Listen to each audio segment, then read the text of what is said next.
I see her doing it again. Third row, second seat from the window. Layla's glossy black hair falls forward as she tilts her head just enough to peek at the paper to her right. Her signature move. I've seen it before, lived it before, but this time I'm 4 rows back instead of sitting beside her. My pencil hovers above my own answer sheet. The college entrance exam questions aren't difficult for me now. I've had 5 extra years of life experience, even if my body is 17 again. It's strange watching her steal answers that aren't mine this time. Mr. Perkins paces the aisles with his hands clasped behind his back, oblivious to what's happening. Or at least he was oblivious the first time around. Today might be different. The girl Layla's copying from, Aisha, shifts uncomfortably. She notices but doesn't know what to do. I remember that feeling all too well, so 15 minutes remaining, Mr. Perkins announces. Layla speeds up her work, frantically bubbling in answers. My stomach tightens watching her, but not from anxiety like before. This time, it's anticipation. I'd spent 2 years of my life before helping Layla study. We were supposed to be best friends, on our way to the same college together. I still remember the crushing betrayal when I discovered she'd manipulated our teacher into removing me from the testing room during the original exam, claiming I was helping her cheat when it was always the other way around. "I think I saw something on your phone," she had whispered to Mr. Perkins about me. A complete lie. I didn't even have my phone on me that day, but it was enough to get me escorted out, my test invalidated, my college dreams derailed while she went on to my dream school with my dream scholarship. The memories flood back like they happened yesterday. Us sprawled on my bedroom floor, flashcards scattered around us. The vanilla candle burning on my desk, our shared dreams hanging in the air between us. "We're going to rock this test," she'd said, high-fiving me. "And then 4 years of college together," I'd replied, completely unaware she had no intention of us both succeeding. I shake off the memory and focus on the present. This time, I've answered every question correctly, but on purpose, I've left 3 key questions blank. The ones I know will determine the cutoff score for early acceptance. Mr. Perkins is walking toward Layla's row now. I hold my breath. His pace changes, slows. He's noticed something. I carefully keep my expression neutral, even as my heart pounds harder. Layla looks up, startled, as Mr. Perkins stops beside her desk. Their eyes meet, hers wide with panic. Then she turns, looking desperately around the room until she spots me. Our eyes lock across the testing hall. Her face is a silent plea for help. I stare back, my expression calm and unreadable. Mr. Perkins leans down to whisper something to her. Color drains from her face. This time, I won't be the one left behind. "Layla Chen, please gather your belongings and come with me." Mr. Perkins' voice cuts through the silence of the testing room. Every head turns. Watching Layla's public humiliation should feel satisfying, but it's more complicated than that. She stands on shaky legs, tears already streaming down her face. The perfect victim act. One I've seen her rehearse in the bathroom mirror when she thought I wasn't looking. "There must be some mistake," she sobs, but follows him out. The whispers start immediately. I keep my head down, completing my test while chaos erupts around me. By lunch period, the whole school is buzzing about Layla being caught cheating. I spot our friend group huddled at their usual table in the cafeteria. Jake runs his hand through his dark curls, a nervous habit I once found endearing before he chose Layla's lies over our 3-year friendship. Mira, with her perfectly highlighted blonde hair, is gesturing dramatically as she controls the narrative. And Dev sits silently, staring at his untouched lunch. His silence after everything hurt most of all. "She said the proctor made a mistake," Mira's saying as I walk past with my tray. "Layla would never cheat." Jake nods emphatically. "No way. She's been studying her ass off for months." With my studying materials, I think, but don't say. Dev looks up, catches my eye.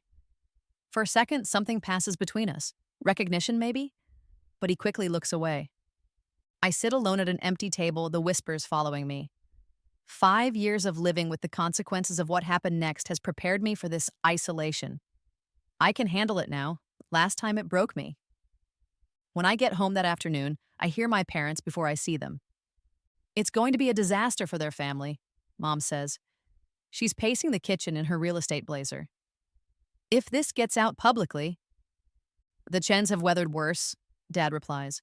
Harold has connections on the school board. I step into the kitchen. They both fall silent. Hi, honey. Mom recovers quickly. How was the test? Fine, I say, dropping my backpack on a chair. Did you hear about Layla? Mom's face falls. Yes, and it's awful. How could they accuse her of cheating? That poor girl worked so hard. The familiar sting of betrayal rises in my chest. 5 years and a whole second life later, and my mother still takes Layla's side without question. Maybe because she was cheating, I say quietly. Mom's expression hardens. Amber, I can't believe you'd say that. Layla has been nothing but a good friend to you. Dad sighs, checking his watch. Lisa, we're going to be late for the Chens. Their lawyer is meeting us at 6. Lawyer, I ask. To help sort out this misunderstanding, Mom says, grabbing her purse. We told them we'd be there for support. There's leftover pasta in the fridge. They're halfway out the door when Mom turns back. Amber, I hope you're going to stand by Layla through this. She'd do the same for you. The door closes behind them. I stand in the silent kitchen, gripping the back of a chair until my knuckles turn white. No, she wouldn't. She didn't. That's the point. I heat up pasta I don't want and carry it to my room where I boot up my laptop.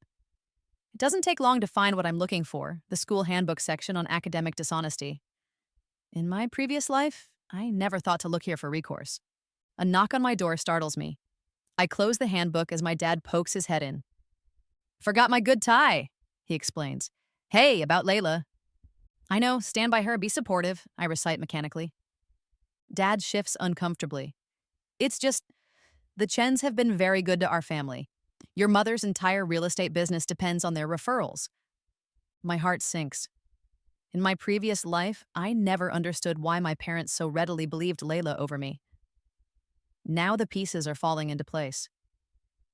So I should lie if they ask me questions? I challenge him.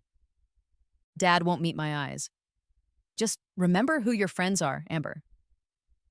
After he leaves, I sit motionless on my bed. In my previous life, I'd cried for hours in this exact spot. This time, my eyes stay dry. My phone vibrates with a text from an unknown number. Interesting how you just sat back and let it all unfold today. Smart move. Not many get a second chance to rewrite their story. I nearly drop the phone. Someone else knows I've been reborn? I rush to the window, scanning the street outside. There's no one there, but the feeling of being watched prickles at the back of my neck. Who else knows my secret? Monday morning arrives with a chill that has nothing to do with the October air. As I walk through the school entrance, conversations halt. Eyes follow me, then dart away when I look back. Layla has been busy. I find out exactly how busy when I reach my locker.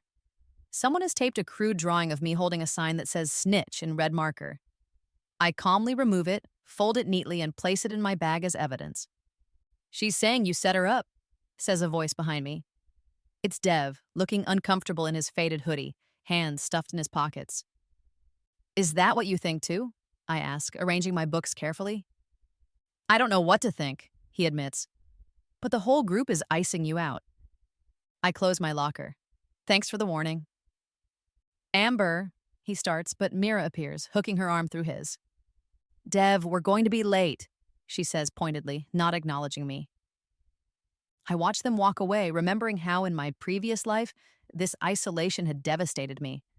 I'd begged for their friendship back, humiliated myself trying to prove my innocence. Not this time. This time I have a plan. During lunch, I sit alone again, but strategically within earshot of my former friends. She's just jealous because you've always done better on tests, Mira consoles Layla, who's putting on a good show of looking devastated.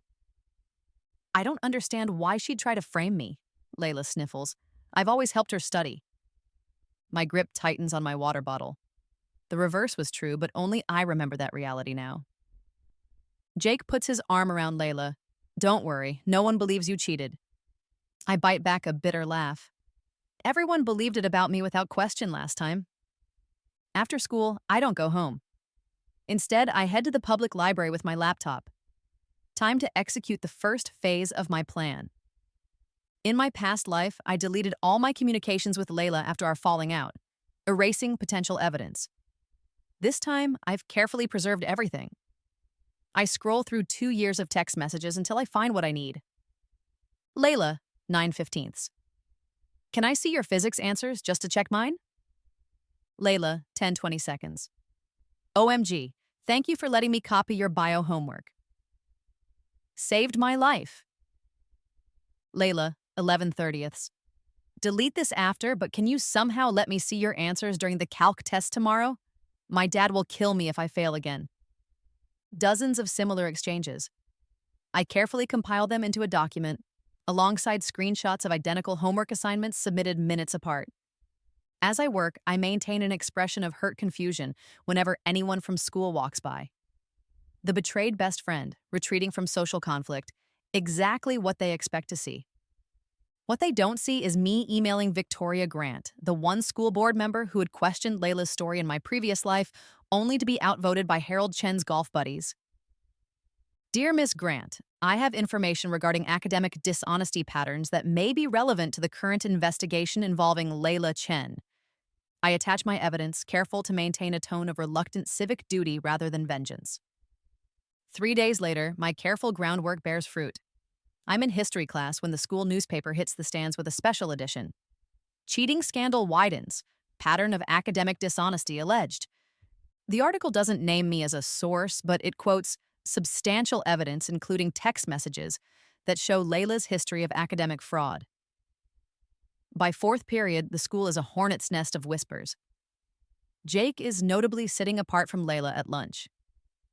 Mira looks panicked. Probably because she's benefited from Layla's stolen answers, too. My phone buzzes with desperate texts from Layla. What did you tell them? Please call me. I'm sorry about whatever I did, but please help me. I don't respond. Let her panic. As I'm leaving school, Dev catches up to me in the parking lot. It was you, wasn't it? He asks quietly. The evidence in the paper. I meet his gaze steadily. Why would you think that? Because you're different now, he says. Something changed after the test. It's like, you've done this before. My heart skips a beat. Does he know, or is he just perceptive? Maybe I'm just done letting people use me, I reply carefully. He studies my face for a long moment. I should have said something last time. When they accused you of helping her cheat in sophomore year, I knew she was lying. The admission hits like a physical blow. In my previous life, I never knew he'd doubted the narrative. Why didn't you? I ask, my voice barely above a whisper. Dev looks away. I was a coward. Before I can respond, a sleek black car pulls up beside us. The window rolls down to reveal Harold Chen's stern face. Amber, he says with a tight smile that doesn't reach his eyes. Your parents are at our house for an important discussion. I've come to bring you over. Dev gives me a warning look that Mr. Chen can't see. Actually, Mr. Chen, I say politely, I have a meeting with Miss Grant from the school board in 15 minutes. Rain check? The flash of panic across his face is deeply satisfying. I insist, he says, his voice harder now. I've already provided Miss Grant with all my evidence, I reply calmly, but I'm happy to come by after our meeting. We stare at each other in silent standoff until finally he puts the car in drive. This isn't over, he says before speeding away. Dev looks at me with newfound respect. You don't actually have a meeting with Grant, do you? I smile for the first time in days. I do now. Miss Grant listens intently as I lay out the evidence. Her office feels smaller than I remember from my previous life, when I'd come begging for someone to believe me. Why didn't you bring this forward immediately after the test? She asks, tapping her pen against her legal pad. I was afraid, I say, letting vulnerability show. Layla's family has a lot of influence. Miss Grant's expression softens. Yes, I'm familiar with the Chen's connections. She shuffles through the printouts I've provided. This pattern is troubling, and you say this has been going on for years? Yes, I have more evidence at home. She studies me carefully. Amber, bringing this forward was brave, but I need to warn you, the Chens won't take this lying down. I meet her gaze steadily. I know. What she doesn't know is that I've already lived through their worst. In my previous life, they destroyed my reputation, my college prospects, and my self-confidence. This time, I'm prepared. When I finally return home that evening, my parents are waiting in the living room. Mom's eyes are red-rimmed. Dad looks defeated. How could you? Mom demands the moment I walk in. After everything the Chens have done for this family? I set my backpack down carefully. You mean after everything I've done for Layla? Years of helping her study while she took credit for my work? That's not true, Mom insists. Layla's always been at the top of her class. Because she's been cheating, I say firmly, and I have proof. Proof you took to the school board instead of discussing it with us. Dad interjects. Would you have listened? I challenge him. The silence that follows is answer enough. Mom stands, smoothing her skirt. The Chens are cutting all ties with us. Do you understand what that means? Half my clients came through Harold's referrals. Your father's business loan was through their bank. The guilt trip might have worked on old Amber, not on me. So you're saying I should have let Layla keep cheating because it was financially convenient for you? That's not, Dad starts. It is. I cut him off. You know she's been cheating, you just didn't care as long as the Chens kept sending business your way. Mom's face hardens. You need to fix this. Call Layla, apologize. Tell the school board you made a mistake. I laugh bitterly. Like how you told me to apologize when she got me thrown out of the original test? When she stole my scholarship? My future? My parents exchange confused glances. What are you talking about? Dad asks. Right, that was in my previous life. I take a deep breath. Nothing, but I'm not retracting anything. The truth is the truth. I head upstairs, ignoring Mom's calls to come back. In my room, I pull out my journal, the one where I've been documenting everything since my rebirth. Every detail of my previous life, every plan for this one. My phone buzzes with a text from Layla. Please meet me at the park. Just hear me out. I'm begging you. I stare at the message, remembering how she never returned my desperate texts in my previous life. How she'd pretended not to see me when I came to her house after being disqualified from the test. Okay, 15 minutes, I reply. The park is 3 blocks from my house, a neutral territory where we used to meet to study when the weather was nice. Layla is already on our usual bench, mascara streaking down her cheeks. Amber, she stands as I approach. Thank you for coming. I sit beside her, leaving plenty of space between us. I don't understand why you're doing this, she says, voice trembling. We've been best friends since 5th grade.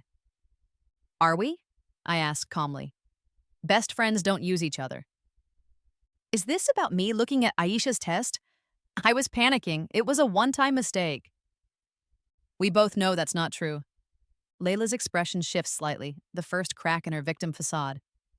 Look, everyone cuts corners sometimes. It's not like I'm the only one. But you're the only one who threw me under the bus to save yourself. Confusion crosses her face. What are you talking about? I study her, remembering the confident girl who'd walked into our dream college without a backward glance while I stayed behind, reputation in tatters. The disciplinary committee meets tomorrow, I say instead of explaining. They want me to testify. Panic flashes in her eyes. Amber, please. If this goes on my record, MIT will rescind my early acceptance. My parents will kill me. MIT, my dream school in my previous life, the scholarship I'd worked towards since freshman year. What are you asking exactly? Her relief is immediate. She thinks I'm giving in. Just tell them you were mistaken, that the texts were jokes between friends. Please, I'll do anything. I tilt my head. Anything? Yes. She grabs my hand. Name it, I'll give you my MIT interview slot if that's what you want. I gently extract my hand from hers. I want you to record a full confession. Everything. How long you've been cheating, how you've used my work, all of it. The color drains from her face. That would end my life. Dramatic, but no. It would just end your fraud. I can't, she whispers. I stand. Then I can't help you. Wait, she calls as I walk away. What if I tell them I cheated but leave out the history? Just admit to the entrance exam. I pause, then turn back. Full video confession to me. You admit to the entrance exam to the committee, and you withdraw your MIT application. Tears stream down her face as she realizes I'm serious. Why are you doing this? Because actions have consequences, I say, even if they're delayed. I leave her sobbing on the bench, something the old Amber could never have done. But I'm not her anymore. Back home, I find an email from Miss Grant. Disciplinary hearing moved up. Tomorrow, 9 a.m., Principal Harmon will attend. Principal Harmon. The final piece of my past life's betrayal. The man who'd taken the Chen's money and made my academic misconduct charge disappear from Layla's record while ensuring mine was permanent. An hour later, my phone buzzes with a video message from Layla. I press play. My name is Layla Chen. Her tear-stained face fills the screen. And I've been cheating throughout high school, primarily using Amber Liu's work. I watch the entire confession, a strange emptiness replacing what I thought would be satisfaction. 5 years of living with the consequences of her actions had hardened something in me. This isn't about revenge. It's about justice. Just as I finish watching, another text arrives from the unknown number. The pieces are falling into place for you, but be careful of Harmon tomorrow. He never plays fair. I stare at the warning, a chill running through me. Who is this mysterious ally? And what do they know about Principal Harmon that I don't? The disciplinary hearing feels like déjà vu and an alternate reality simultaneously. Same wood-paneled conference room, same serious faces, but this time I'm the accuser, not the accused. Principal Harmon sits at the head of the table, his silver hair perfectly styled as always, his expression grave but eyes calculating. Miss Grant is to his right, 2 other board members I don't recognize flanking them. Layla sits with her parents and their lawyer. Her father refuses to look at me. Her mother's gaze could freeze fire. Let's begin, Principal Harmon says, his voice carrying the practiced authority that once intimidated me. Miss Liu has brought serious allegations against Miss Chen regarding academic dishonesty. I sit straight backed across from them, alone by choice. My parents offered to come after our fight dissolved into tearful apologies, but this is my battle. Miss Grant clears her throat. Before we proceed, I'd like to note that Miss Liu has provided substantial evidence suggesting a pattern of behavior, not an isolated incident. Principal Harmon's smile tightens. Yes, well, we're here about the entrance exam specifically.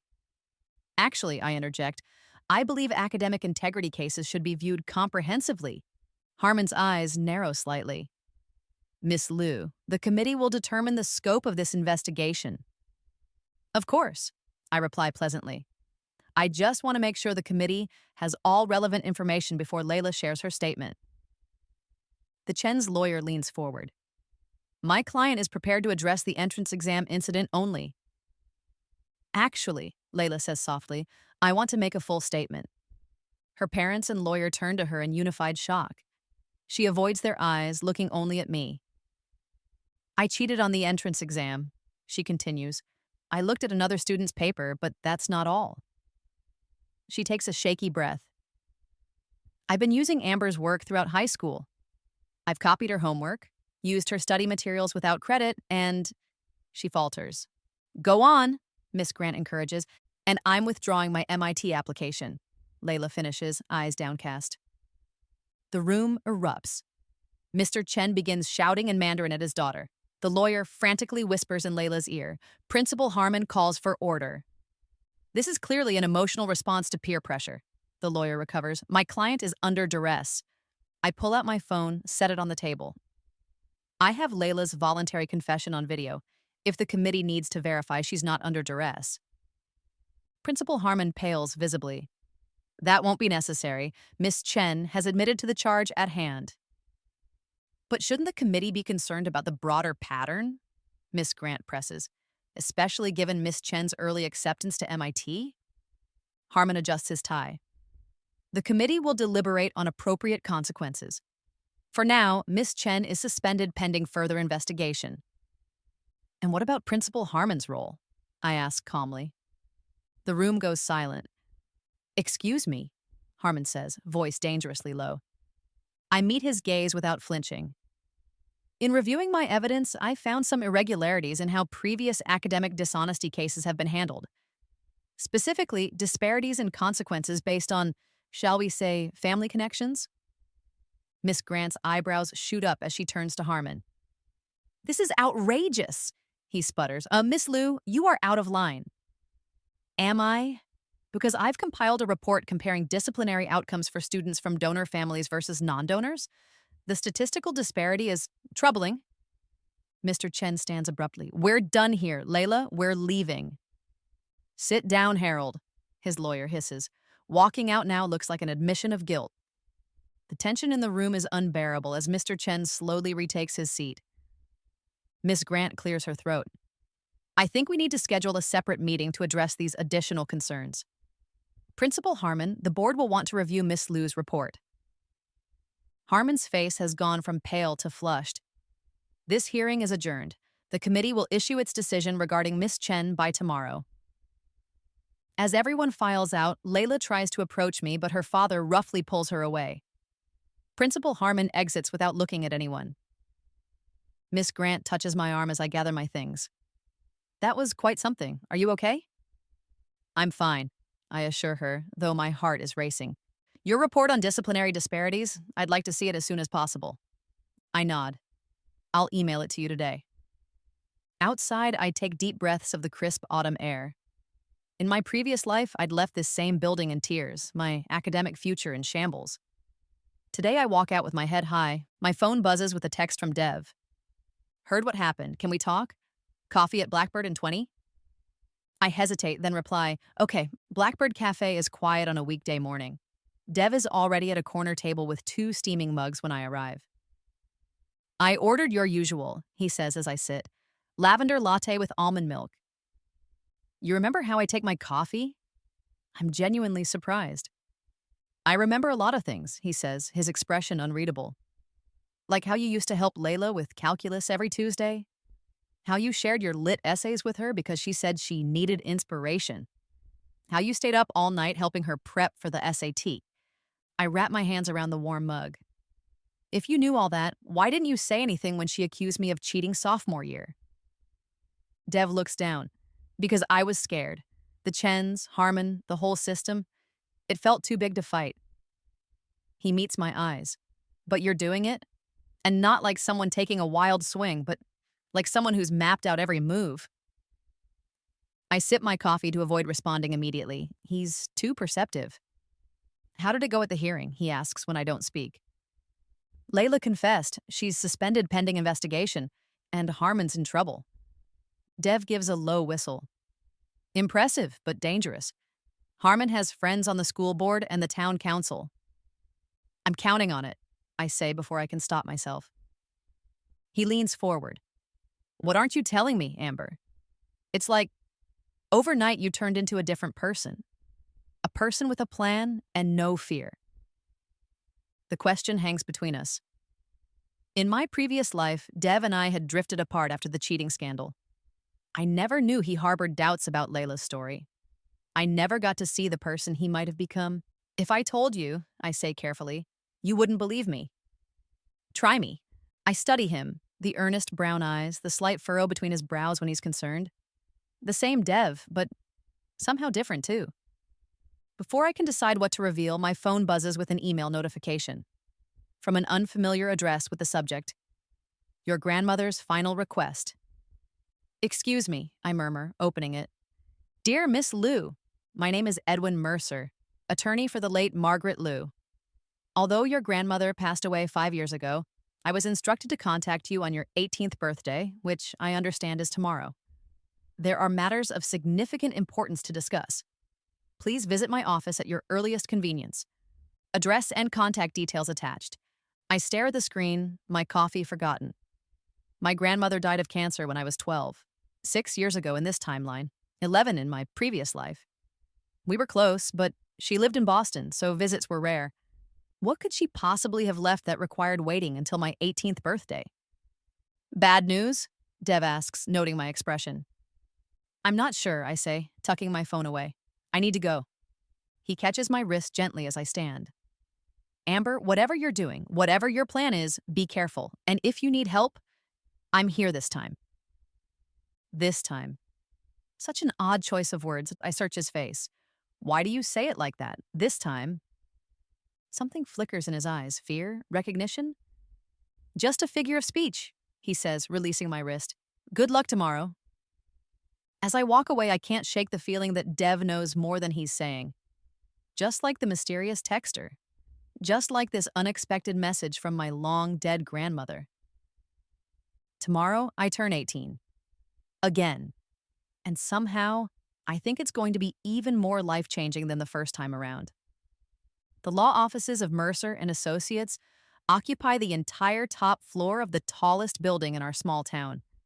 I adjust my blazer, a piece I bought with birthday money in my previous life but is now borrowed from my mother's closet, and step into the elevator. My parents were bewildered when I announced I had a meeting with a lawyer on my birthday. Can't it wait until the weekend? Mom had asked. We have reservations at Giulio's. The fancy Italian restaurant had been her peace offering after our fight. In my previous life, my 18th birthday passed without celebration. Everyone too focused on Layla getting into MIT. This time, they're trying. Too little, too late, but trying. This is important, was all I said before leaving. The elevator doors opened to reveal a reception area with sweeping views of the town below. A silver-haired man in an impeccable suit approaches as I give my name to the receptionist. Miss Liu, he extends his hand. Edwin Mercer, thank you for coming so promptly. His office is understated luxury, leather chairs, mahogany desk, law books lining the walls. He gestures for me to sit. Happy birthday, he says with a small smile. 18 is significant. Thank you, I reply. Your email mentioned my grandmother? Yes, Margaret Liu. He opens a file. Brilliant woman. I had the privilege of representing her for many years. I remember Grandma as warm hugs and science experiments at her kitchen table. I never knew much about her professional life. What exactly did she want you to tell me? Mercer removes his glasses. Margaret established a trust in your name. As of today, you are its sole beneficiary. My breath catches. A trust? I don't understand. My parents never mentioned, They don't know, he interrupts gently. Your grandmother was explicit that this remained between us until your 18th birthday. He slides a document across the desk. I scan the first page and the figure at the bottom makes me dizzy. This can't be right, I whisper. $8 million plus accumulated interest, Mercer confirms. Before her illness, Margaret was a research scientist whose patents were quite valuable. The room seems to tilt. In my previous life, I'd struggled through community college, on scholarships and part-time jobs, eventually clawing my way to a decent university. All while Layla enjoyed the prestige and connections of MIT, connections that landed her the job I'd wanted. There's more, Mercer continues, retrieving a small metal case from his safe. This contains her personal research notes and a letter for you. She was most insistent you receive this today. The case is surprisingly heavy for its size. A fingerprint scanner glows on its surface.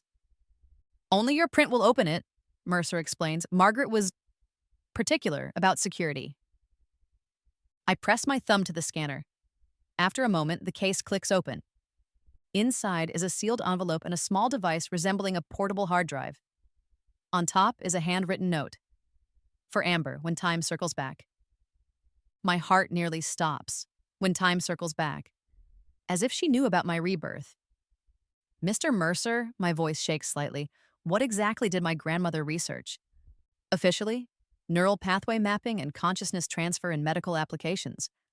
Unofficially. He hesitates. Margaret had theories that were considered unorthodox by her peers. About consciousness existing independently of the physical brain, about memory transcending linear time. I clutch the edge of his desk. Rebirth, I whisper. Mercer's eyes widen slightly. You're familiar with her work? More than familiar. I'm living it. May I take this now? I ask, closing the case. Of course, the trust documentation needs your signature, but that can wait until you've reviewed everything. He passes me a business card. Call me when you're ready. And Amber, your grandmother was convinced you were special. It seems she was right. I leave his office in a daze, the metal case clutched to my chest. Outside, I nearly collide with someone waiting by the elevator. Dev! I step back in surprise. What are you doing here? He looks as startled as I feel. I. My dad's lawyer works in this building. What about you? Before I can answer, my phone rings. Unknown number. Excuse me, I tell Dev, answering the call as I step into the elevator. Hello? Is this Amber Lou? A woman's voice I don't recognize. Speaking. This is Diane Foster, MIT admissions office. We received some concerning information about the student who received our early acceptance from Westlake Prep. I understand you might have relevant insights? The elevator doors close on Dev's confused face as my world shifts once again. Yes, I tell the MIT representative. I believe I do. I spend the afternoon in my room, door locked, examining my grandmother's legacy. The letter confirms what I've suspected since receiving Mercer's email. Grandma knew about Rebirth, not just theoretically, but practically. My dearest Amber, her letter begins. If you're reading this, two things are true. You've turned 18, and you've experienced temporal consciousness recursion, what lay people might call living again. Tears blur my vision as I read her detailed explanation of her research. How she'd documented hundreds of cases of people who remembered previous iterations of their lives.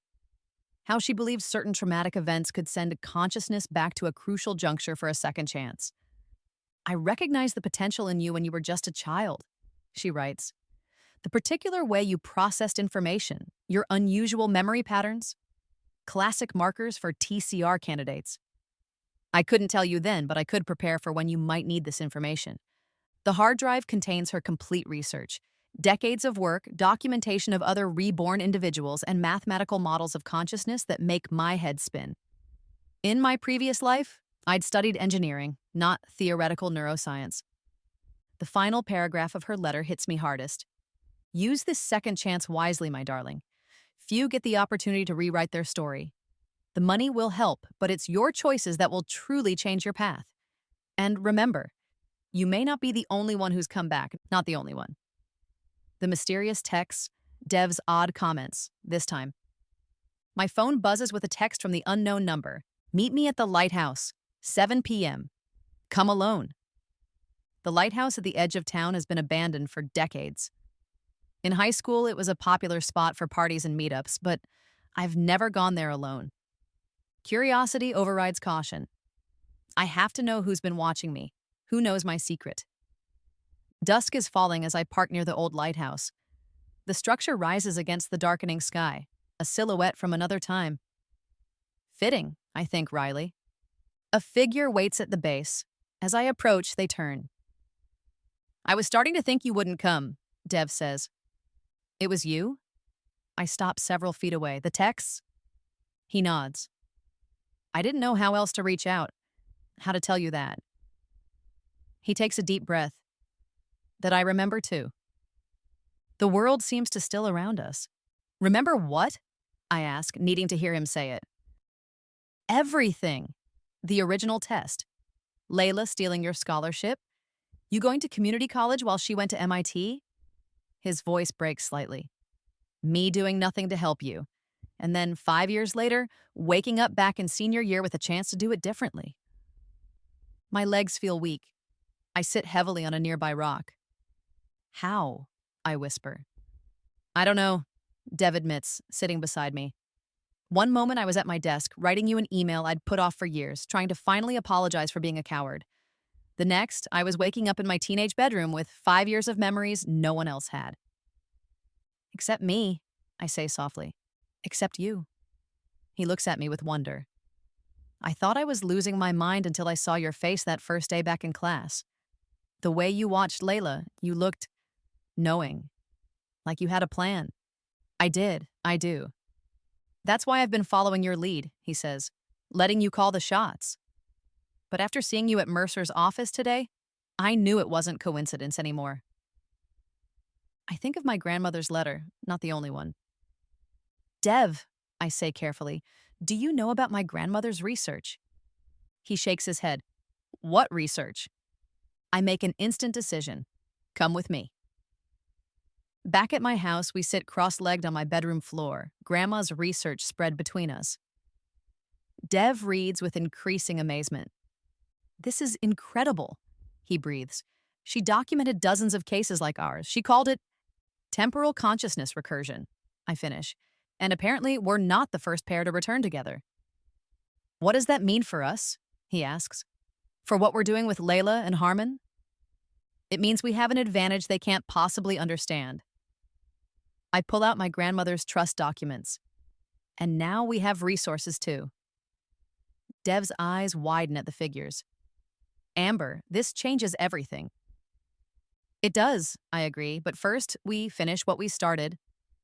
Harmon, Dev nods. He's not going down easily. He buried everything last time. Last time, we didn't have evidence or money, I remind him. This time, we have both.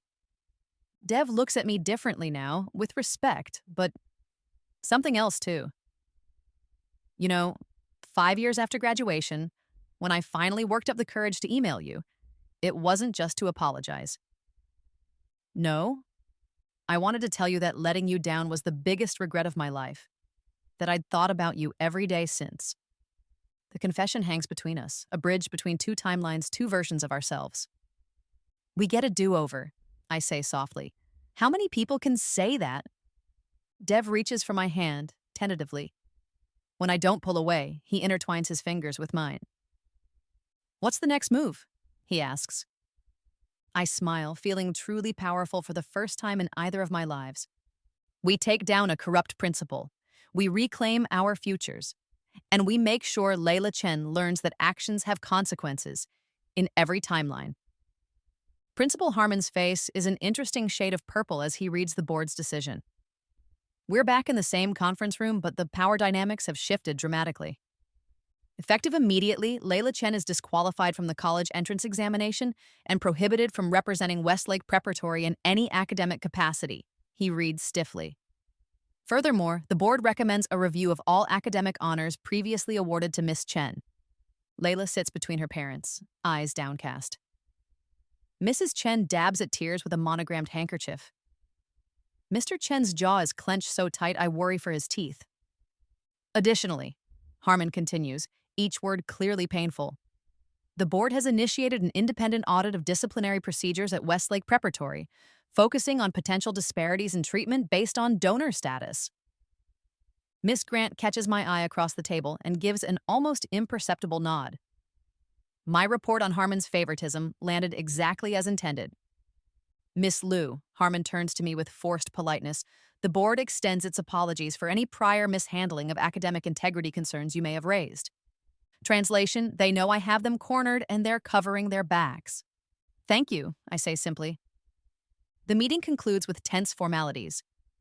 As everyone files out, Layla breaks away from her parents and approaches me in the hallway. Amber, please, her voice cracks. It's over. You won. What more do you want? I study her tear-stained face. In my previous life, I'd dreamed of this moment. Layla begging for forgiveness, her world crumbling as mine once had. But the satisfaction I expected isn't there. I don't want anything from you, Layla. Not anymore. But my parents are pulling me out of school. I have to repeat senior year at public school. MIT has rescinded my acceptance. Everything I worked for is gone. Everything I worked for, I correct her quietly. Everything you stole. She flinches as if struck. I know what I did was wrong. I was desperate and afraid and selfish, I finish for her. You were selfish. Her shoulders slump in defeat. What can I do to make this right? Nothing, I say honestly. Some things can't be undone. But you can do better moving forward. Actually study, actually work. Be honest for once in your life. Mr. Chen appears at the end of the hall. Layla, now! She gives me one last pleading look before hurrying after her father. As I turn to leave, Principal Harmon emerges from the conference room. Miss Liu? He calls, his usual smooth confidence replaced by barely controlled anger. A word. I approach with caution. Dev's warnings about Harmon's vindictiveness fresh in my mind. You've made your point, Harmon says in a low voice. But understand this. The damage you've done to the Chen family's reputation, to this school's standing, will have consequences. Like the consequences I faced when you covered up Layla's cheating in sophomore year? I counter.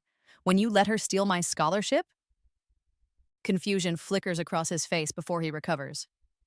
I don't know what you're talking about. Of course you don't, because in this timeline, I stopped it before it happened. This timeline? He stares at me like I've lost my mind. I smile. The board has my number if they need anything else. Good day, Principal Harmon. I walk away, leaving him sputtering behind me. In my previous life, this man's decisions derailed my future. Today, I've ensured he'll never do that to another student. Dev is waiting by my car in the parking lot. How'd it go? Just as we expected, I say. Layla's disqualified and Harmon's under investigation. Phase 1 complete, he grins. Ready for Phase 2? Phase 2 had come together quickly after discovering my grandmother's trust. With Dev's help, I'd already filed paperwork to establish the Margaret Liu Foundation for Academic Integrity, a nonprofit dedicated to supporting students affected by academic dishonesty and corruption. My grandmother's millions would fund scholarships, legal support, and educational initiatives. Mercer called this morning, I tell Dev as we drive away from Westlake Prep. The foundation paperwork is approved. We can start accepting applications for the first scholarship cycle. Perfect timing, Dev says, just as the news about Harmon hits. We'd anonymously provided the local newspaper with documentation of Harmon's pattern of favoring donor families in disciplinary matters. Tomorrow's front page would detail how the prestigious principal had maintained Westlake's reputation by sweeping problems under the rug for a price. What about MIT? Dev asked. They called again yesterday. They're reviewing Layla's early acceptance slot. I suggested they might consider implementing blind admission processes to prevent similar situations. Dev shakes his head in amazement. You're rebuilding the entire system. Just improving it, I correct him, one school at a time. We drive to the lighthouse, our spot now. The sun is setting over the water, painting the sky in brilliant oranges and pinks. Together, we climb the spiral staircase to the top, where the breeze carries the scent of salt and possibility. I heard from Northwestern today, Dev says as we look out over the water. Full scholarship. Dev, that's amazing! I throw my arms around him. In our previous life, he'd settled for state college when his family couldn't afford his dream school. I couldn't have done it without you, he says, hugging me back. Your grandmother's research gave me the confidence to apply, to believe I deserved it. You always deserved it. He takes my hand, a gesture that's become familiar over the past weeks. Have you decided? About MIT? The question that's been weighing on me since receiving their call. MIT had contacted me after disqualifying Layla, offering to consider my application for the spot that had opened up. My dream school from my previous life. I'm declining, I say. I called them this morning. Dev's surprise is evident. But you worked so hard for that in both lifetimes. I did, I agree. But that was old Amber's dream. This Amber has different plans. My grandmother's research has awakened something in me. A fascination with consciousness, with the science of what happened to Dev and me. Boston University's neuroscience program, combined with their business school, will let me pursue both the research and the foundation work. Plus, I add with a smile, Boston's only a train ride from Northwestern. Dev's answering smile is brilliant. I like this new plan. As the last light fades from the sky, we sit with our backs against the old lighthouse wall, planning our futures. Futures we've been given a second chance to build together. 1 year later. The coffee shop off Harvard Square buzzes with energy on this crisp autumn morning. Students huddle over laptops, professors mark papers, and tourists seek refuge from the cold. I cradle my latte, enjoying the warmth that seeps through the ceramic mug into my palms. My first semester at Boston University has been everything I hoped for and more. The neuroscience program challenges me daily, pushing boundaries I didn't even know existed in my previous life. My business minor gives me the tools to manage the foundation effectively. And grandmother's research, well, that's become my personal mission. The bell above the door chimes. I look up to see Dev walking in, cheeks flushed from the cold, a Northwestern scarf wrapped around his neck. My heart does that little flip it always does when I see him now. Sorry I'm late, he says, sliding into the seat across from me. The train was delayed. Worth the wait, I reply, pushing a second mug toward him. Already ordered your usual. He takes a sip of the chai latte and sighs contentedly. You have no idea how much I needed this. Midterms are killing me. The brilliant Dev Sharma challenged by mere exams? I tease. Northwestern engineering is no joke. He grins. But I'm not complaining. I never would have been there without you. I shake my head. You earned that scholarship. In this timeline, maybe. His expression turns thoughtful. Do you ever wonder about the other one? The first one? I do, more often than I'd like to admit. Sometimes I wake up disoriented, momentarily forgetting which life I'm living. The memories of both realities occasionally blend together, like watercolors seeping across a page. I wonder if it still exists, I say quietly. If there's another version of us still living out that first path? Dev reaches across the table for my hand. I prefer this one. Me too. We sit in comfortable silence for a moment, sipping our drinks and watching the world outside. Boston in fall is magical. Trees aflame with color, students everywhere, the sense of possibility hanging in the air. Heard anything from Westlake lately? Dev asks. I smile. Miss Grant emailed yesterday. Harmon resigned to pursue other opportunities. Translation, forced out before they could fire him. Exactly. And the board has implemented new anonymous reporting procedures for academic dishonesty. The Margaret Liu Foundation guidelines verbatim. Dev raises his mug in salute. Your grandmother would be proud. The foundation has taken off faster than either of us anticipated. We've already awarded 6 scholarships to students who were disadvantaged by academic dishonesty or systemic corruption. More importantly, we've partnered with 10 schools to implement fairer disciplinary policies. My phone buzzes with a text from my mother. Since the truth about Layla came out, and especially since the foundation launched, my relationship with my parents has slowly healed. They're not perfect, but they're trying. Nada, just saw the Boston Globe article about the foundation. So proud of you, sweetheart. I show the text to Dev, who smiles. Progress. Baby steps, I agree. We finish our drinks and bundle up to brave the cold. Outside, leaves swirl around our feet as we walk toward the river. Dev's only here for the weekend, so we plan to make the most of it. Oh, I almost forgot, he says as we stroll across Harvard Yard. Guess who I ran into at the Chicago conference last week? Who? Layla. I stop walking. Seriously? He nods. She's at University of Illinois now, working part-time at the campus bookstore. A complicated mix of emotions washes over me. In my previous life, I'd spent years fantasizing about Layla's downfall, imagining her suffering as I had suffered. But now that it's happened, I feel strangely hollow. How did she seem? I ask. Different, Dev says thoughtfully. Quieter. She's studying education. Wants to be a teacher. Ironic. She asked about you. I start walking again, slower now. What did you tell her? The truth, that you're thriving, running a foundation that helps students who've been cheated out of opportunities. I can picture Layla's face at hearing this, the recognition, perhaps even remorse. Did she say anything else? Dev hesitates. She asked if you'd ever forgiven her. The question hangs in the crisp autumn air between us. Forgiveness. Such a simple word for such a complex process.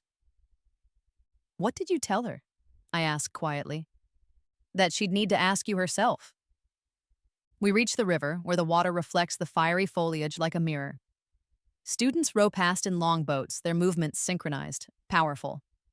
I watch them for a moment. I don't think about her much anymore, I admit. There's too much else to focus on now. Dev wraps an arm around my shoulders. Is that forgiveness?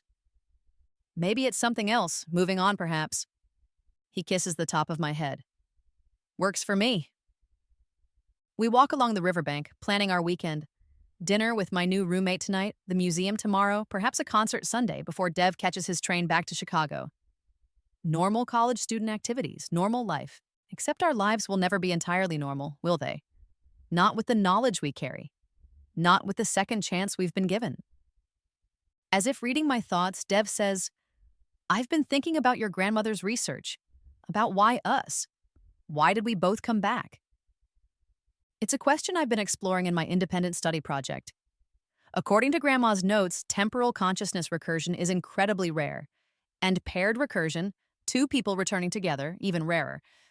Her theory was that strong emotional connection creates quantum entanglement at the consciousness level, I explained.